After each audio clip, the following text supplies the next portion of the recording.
In the last video we had talked about carbachol. अब हम बात करेंगे पाइलोकार्पिन के बारे में। अब पाइलोकार्पिन हमारे पास जो है वो ट्रशरी अमाइन है और उसको एसिटाइलकोलिन जो है वो हाइड्रोलाइज नहीं करता। अब एक बात आपको जनरलाइज कर लेनी चाहिए, दो तरह की अमाइंस होती हैं, quaternary amine and tertiary amine. Tertiary amine जो है वो ब्लड ब्रेन बैरियर को क्रॉस कर जाती हैं, सो दे हैव सीएनएस के साइड इफ़ेक्ट्स या सीएनएस पे इफेक्ट्स। जबकि जो क्वाटरनरी अमाइंस होती हैं वो ब्लड ब्रेन बैरियर को क्रॉस नहीं करती और उनके सीएनएस के ऊपर इफेक्ट नहीं होते हैं। So if pilocarpine is a tertiary amine, इसका मतलब है इसके सीएनएस के ऊपर इफेक्ट होंगे।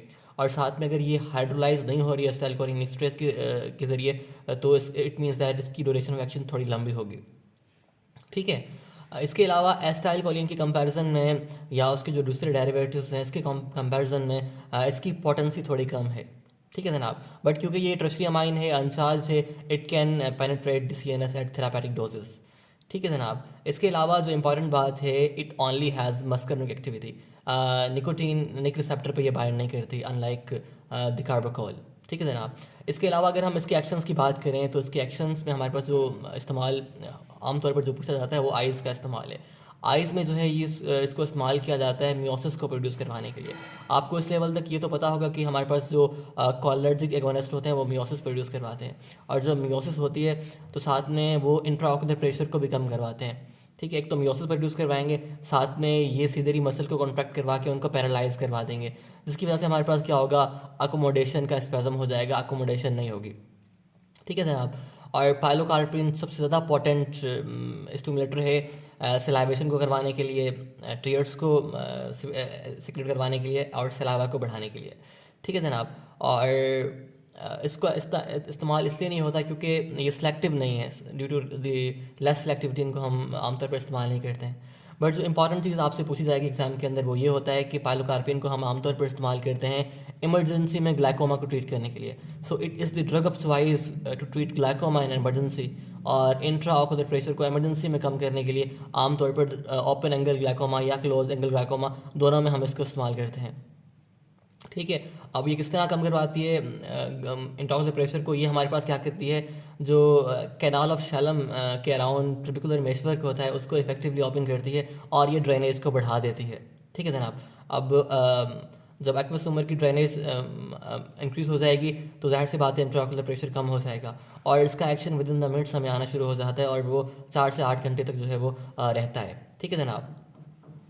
अब एज़ कंपेरिजन उसके अलावा काफ़ी और दवाइयाँ भी जिस तरह हमारे पास कार्बोनिक एनहाइड्रेज इनहिबिटर्स हैं, जिस तरह इसने एग्जाम्पल दिया हुआ डोरज़ोलामाइड या बीटा एनर्जिक ब्लॉकर्स हैं जिस तरह टिमोलोल हैं। इनको भी हम ग्लाइकोमा में इस्तेमाल करते हैं, बट इनको हम एमरजेंसी में इस्तेमाल नहीं करते हैं। ठीक है ना, एमरजेंसी में इसको इस्तेमाल करते हैं, उनकी हम बात आगे करेंगे क्यों इस्तेमाल नहीं करते एमरजेंसी में।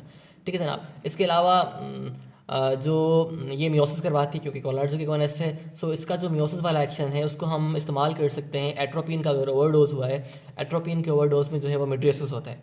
अब उस मिड्रियोसिस को रिवर्स करने के लिए हम इसको इस्तेमाल कर सकते हैं।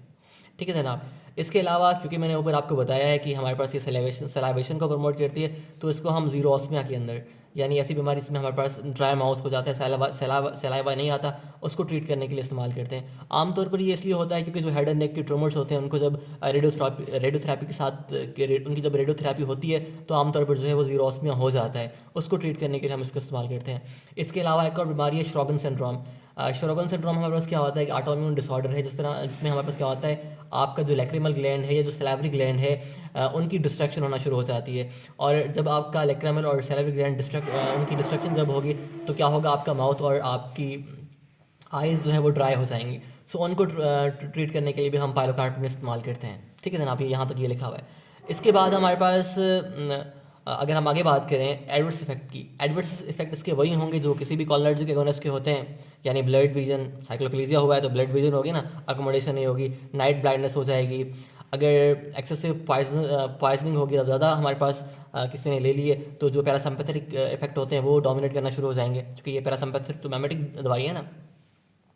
ठीक है जनाब। इसके अलावा परफ्यूज स्वेटिंग होगी, as I told you that ये स्वेटिंग करवाता है, सलाइवेशन करवाता है, वो होना शुरू हो जाएगी। और इसके अलावा इसने कोई और इंपॉर्टेंट बात ये इसने एक और बताई हुई है कि अगर इसका ओवरडोज हुआ है, ये कभी कभी पूछते हैं एग्जाम के अंदर कि पाइलोकार्पिन के ओवरडोज में हम क्या एंटीडोट इस्तेमाल करते हैं। सो पाइलोकार्पिन के ओवरडोज को ट्रीट करने के लिए हम आमतौर पर पारेंट्रल एट्रोपिन यूज़ करते हैं, और वो इतने डोजेज में हम देते हैं कि वो ब्लड ब्रेन बैरियर को क्रॉस करे और जो पाइलोकार्पिन की टॉक्सिसिटी है उसको कम करे। सो ये इंपॉर्टेंट बात इसने यहाँ आखिर में बताई हुई है। So that was all about pilocarpine. अब इसके बाद हम इनडायरेक्टली एक्टिंग कॉलर्जिक एगोनिस्ट की बात करेंगे। ठीक है जनाब।